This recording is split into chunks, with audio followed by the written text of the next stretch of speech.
And now I'm going to introduce you to one of our members who's made a huge difference to me already. If you see Ben Drury on LinkedIn, he is the also known as the culture guy, Benjamin Drury, the culture guy. So he talks a lot, as you would expect, about how to create fabulous culture. Now, anything he talks about here, even if you don't have a business, can be translated into your relationships and your family. You know, if you've got a great culture in your family, you're going to be strong, you're going to have good relationships, and you can help each other. And the same for business. So I said to him, what are you going to talk about? And he said, how to rid your organization of politics and create your high-performing team. And I sort of thought to myself, that's also known as being able to kick ass, get your team to be really kick ass so you can get out there and get stuff done. And who doesn't need that in their life? So I'm going to hand over now to Ben with the stage. And have fun. Brilliant. Thanks, Jill. Great to see you all. Great to see so many people on a Collaboration Global meeting. As Jill said, I'm going to talk about culture and how to build those teams and how to create a space where people in your team can thrive. But I do like these sessions to be a little bit informal. So if you've got a question as we go along, whack it in the chat or unmute yourself and ask. Right, I'm just going to spend 10 minutes going through some of the work that I do with organizations, and hopefully some of you'll be able to take it away and use immediately in your organizations. But essentially, when I work with organizations, my job is really, really simple. I've got to answer a really, really simple question. It's a question that teams have been asking since we came together in tribes. And it's a question that if you can answer, you can start to lead your industry. And it's this. Why do some teams fail and others succeed? Why do some teams outperform other teams, even though the sum of their parts are similar or one team's greater? Why do some teams work and others don't? And to start our conversation, I want to take us back to 500 or so years ago on the battlefields of Agincourt with Henry V. You see, Henry V had... He'd invaded France in the middle of August because he wanted to show his power to King Charles VI of France. And they'd invaded France in the middle of August and they besieged the town of Harfleur. And he really wanted to take the town and display to Charles of France why he should give his lands back. You see, there's a whole war going on and the French are taking lands from the British and the British are making claims to the throne. And he wanted to stamp his mark on this. But the siege took far longer than it should have done. And so by the time they'd actually managed to take the town, his army was tired and hungry and massively diminished. But still, he made them march across northern France, just as a snub to King Charles. And Charles sent his army to cut them off before they got to Calais and returned to England. So by the time they got to Agincourt on the 24th of October, they were tired, they were hungry, and they were outnumbered 6-1. You see, on the morning of Agincourt, on the 25th of October, there were 6,000 English soldiers facing off against 36,000 well-fed and well-rested French cavalry. But if you did history at school, if you did history in the UK, you'll know that Henry won. But the question is, how did a tired and hungry army, who were outnumbered 6-1, managed to win at Agincourt against 36,000 French cavalrymen? Well, you see, Henry had something in his army that the French didn't. He genuinely cared for his soldiers. He was fighting amongst them in the battle himself, whereas Charles had just sent his lieutenants. He was safe in France. He was safe in Paris, just watching from a distance. And the night before the battle, Henry had gone round in disguise and looked after his men. He'd checked on the most needed. He'd fed them. He'd spoken to them, and he'd actually found out what was important to them. He had compassion. And he'd built a brotherhood of single-minded purpose on that trip. And I know Shakespeare is probably poetic license, but in his play, Henry V, he gives us a kind of an image of the camaraderie Henry had built. When Henry gave his speech on the morning of the battle, he said, we merry few, we band of brothers. Gentlemen in England now abed will feel themselves accursed they were not here, and hold their manhoods cheap whilst any speaks who fought with us on St. Crispin's Day. And he built up this brotherhood and this camaraderie and this culture of all for one and one for all. And at the end of the battle, there were about 100 dead Englishmen and about 6,000 dead Frenchmen. And it's a bit of an extreme example, but it demonstrates the point that even when you are tired and hungry and outnumbered and down and out, your culture can actually still come through and help you win. But what exactly is culture? There's lots of people talk about culture, but it's really difficult to define. So let's see if we can define it, shall we? Let me give you a really, really simple example. Imagine you're walking down the high street in the town where you live, and you bump into an old school friend, someone you haven't seen since you left school, which for some of us I know is quite a while ago. But you haven't seen them since you left school, and they've just moved into town and they don't really know anybody. So you think, well, I'll tell you what, I'll invite them round for dinner. When they were at school, they seemed a reasonably sensible person. So I'll invite them round for dinner, maybe rekindle a friendship, perhaps help them out in connecting with people in the town. So you invite them round for dinner the next day.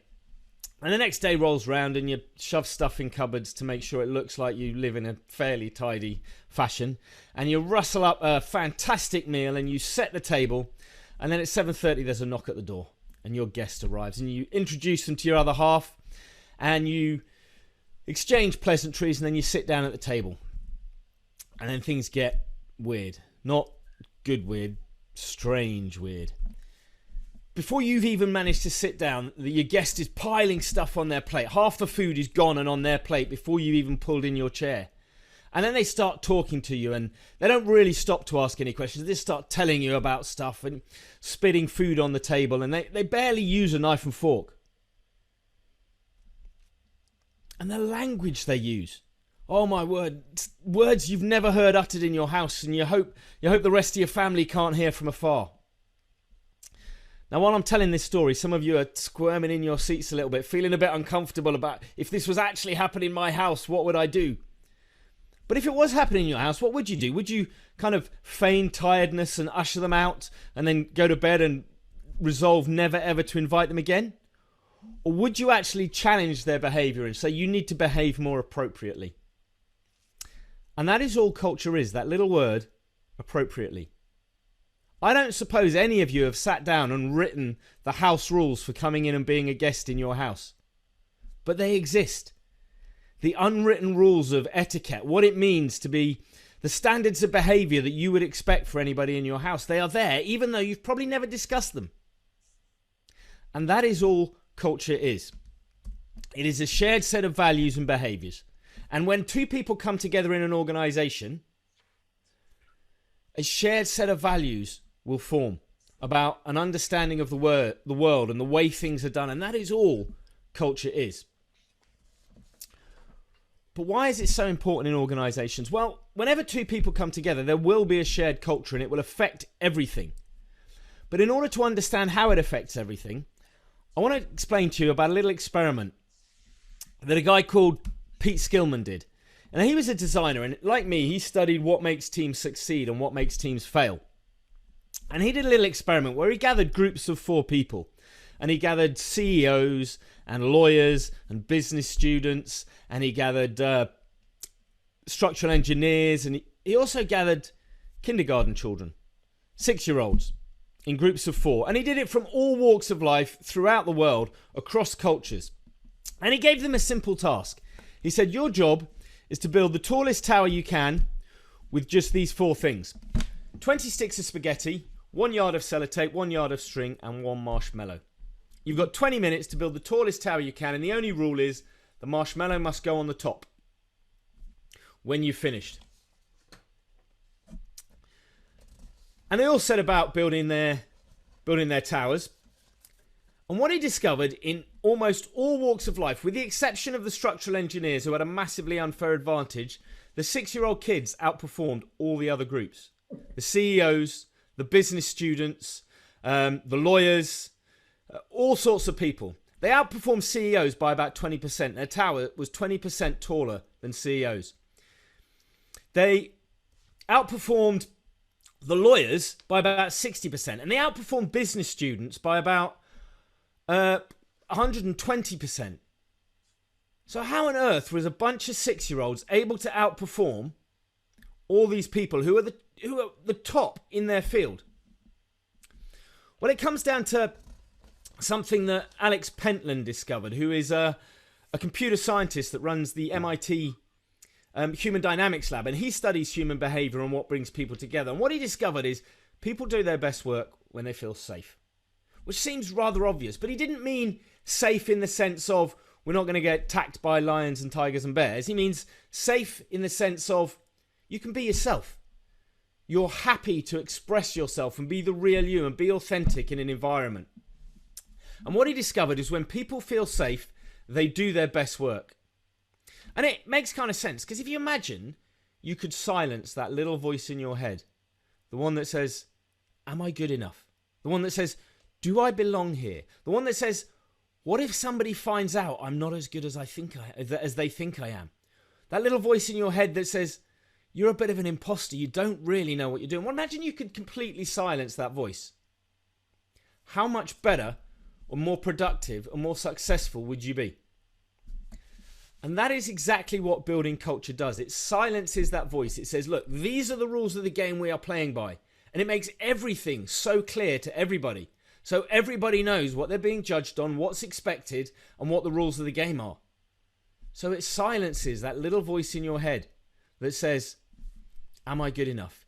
Is it safe here? And that voice was great, you know, when we were in tribes and when we were part of hunter-gatherers, because it kept us alive. But actually, we don't need it quite so much, but it's still there in the back of my mind going, oh, that boss over there, they look dangerous. Maybe I better go and hide. But actually, building culture allows us to silence that voice.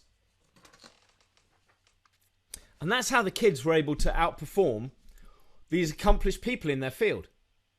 Because while the CEOs and the lawyers and the business students are all going, I wonder who's in charge here. Is it all right if I take charge?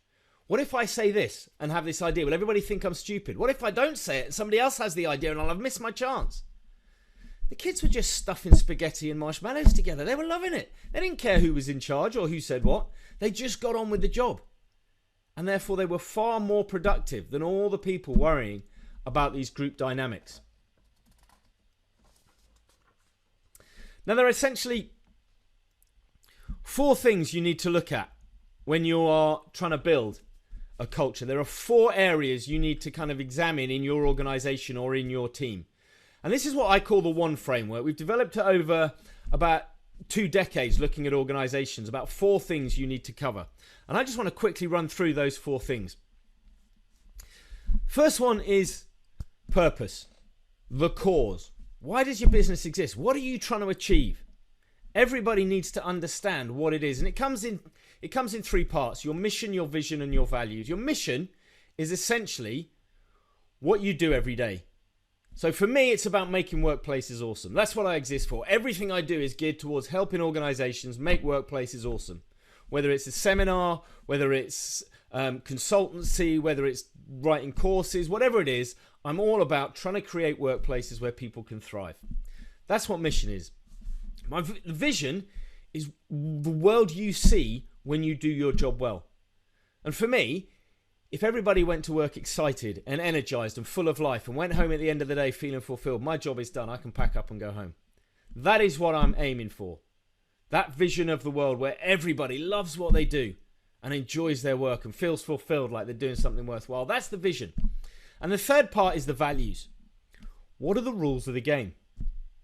What are the non-negotiables in doing business? So one of the values of the culture, guys, we're cheerleaders. Everybody we work with, we want to cheer them on. When they're going through the tough times, we want to remind them why they started and what they're good at and that they can do it. We're not about critics. When you actually cheer people on, they can do a hell of a lot more than if you criticize. So one of our values is always find ways to cheerlead people. Another value is about being ninja. It's what we call being ninja. Always try and do more without even being noticed. Whatever our clients have asked us to do, we try and cram a little bit more in without anybody noticing. And it's just a game that we play as consultants. I've done this over here and nobody saw me do it. It's great. They've got all this for free and nobody's even noticed. Fantastic. Because that's just part of who we are. We want to play this game and it just allows us to do better work. So those are values. Those are non-negotiable things that if we couldn't do business in that way, we'd probably pack up and go home. So your mission, your vision and value is all about the purpose. Next thing you need to do is get the right players. Who are the people you need to get on the bus? And often when we go through this process with organizations, there are usually a couple of people that put their hand up and go, I don't like this anymore. This culture, it's not something I fit in with. And that's okay. There will be some people that you think, actually, they don't fit what we're actually trying to build. This is why we've had problems. That's okay. But you've got to get the right people on the bus. You've got to get people that share a desire to deliver what you want to deliver. They're excited by the purpose. But more than that, they're going to contribute to the culture. They're not just coming in and they go, yeah, I can live with those values. That's fine. They're going in, they're coming, I'm excited by those values. And actually over here, we're not delivering those values really well, but that's an area that I can come and bring something to. They've got to be people that bring life. They add life to what you're doing. It's what we call cultural contribution.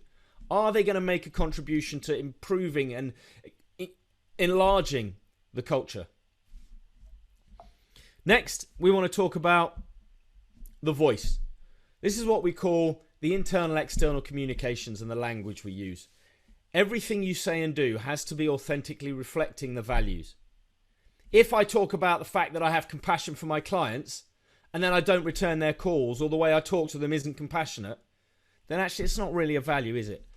So actually the way we go about things, the language we use, and what we say in our marketing and internally has to reflect our purpose and our values for it to be truly authentic. We've all seen celebrities in the press who portray themselves in one way, and then the facade starts to crack and stories come out about what they're really like, and we lose respect for them and it ceases to be authentic. And that businesses are like that. Unless we are truly authentic to who we actually are, those cracks are going to start to show and people aren't going to want to do business with us. So we have to get the voice right. And finally, the systems, the ways of working. All your processes and procedures, your metrics, your rewards, your environment have to reinforce what it is you're trying to do. One of the things that Facebook do is in all their buildings, they've got breeze block walls. They don't paint them. And the intention is everybody understands that Facebook is a work in progress. It's not the finished article. And that's reflected in the environment they live in. So that's it. The purpose, the team, the voice, and the systems. And when all that comes together, when you get that right, you start to elevate yourself and differentiate yourself from the competition. And you start to become what we call a cult-like organization where people beg to work for you. And your clients can't help but talk about you because they're so passionate about what you do as much as you are. And I'll give you one last example about an organization I worked with in London where they brought me in because it was a recruitment company. When the founders went away to do business development in other countries, in the Middle East and in the USA, everything got a bit lax in the office. And they brought me in to say, well, how can we get people energized and motivated so even when we're out of the office, they carry on working? And we had a conversation. We spent some time together and talked about it. And we agreed to implement something that they were a bit nervous about at first. And we implemented unlimited holidays and fully flexible working. And the guys that led the business said, well, actually, that's almost the opposite of what we asked you to do. We want more control, not less. And I said, look, try it for a month. And if it doesn't work, we'll scrap it. So they tried it for a month and it didn't have the detrimental impact they wanted. And so we agreed to try it for 3 months in total on a pilot. And we tried it for 3 months. And after 3 months, they came back to me and said, Ben, we're gobsmacked. We don't understand how this has worked. But what essentially happened was revenue went up. Best 3 months they'd ever had in the history of the organization. Productivity went up by 40%. Staff turnover went down to 0. Not a single person handed in their notice in that 3-month period. And the amount of holidays taken compared to the same period the previous year was completely unchanged. So productivity had gone up 40%, revenue had gone up, and it had cost the company absolutely nothing. Because what they'd done is they'd nailed their colours to their mast. They said one of their values was we employ adults and we let you get on with the job. But they hadn't actually implemented that in their systems. So when we did, the adults in the organisation said, oh, when I'm at my desk, it's a choice. So I'm going to put my shoulder to the plough. I'm going to do it well. I'm going to do my best work. And that is what happened. And they started to enjoy the work that they were doing. And they started to want to come into work. And it transformed the business. Because what they'd done is they'd taken their purpose and their values and they translated it into actually the way they worked. And it had a massive impact on the organisation. And so that's how to build a cult-like business. That's how to build culture in an organization or in a team where people can actually thrive and do their best work. It's not about control. It's about autonomy and creating a framework for people to have that autonomy. Any questions about what I've shared? Yes, if I may. Go for it, Jill. Hi, Ben. I absolutely loved everything you said, and I think workplace culture is so important. It's the basis of everything. But I do have one question. Your values, which I agree with, but they're all inward facing. Shouldn't every business, always, but more so than ever, also have those outward values of wanting to make a positive societal difference?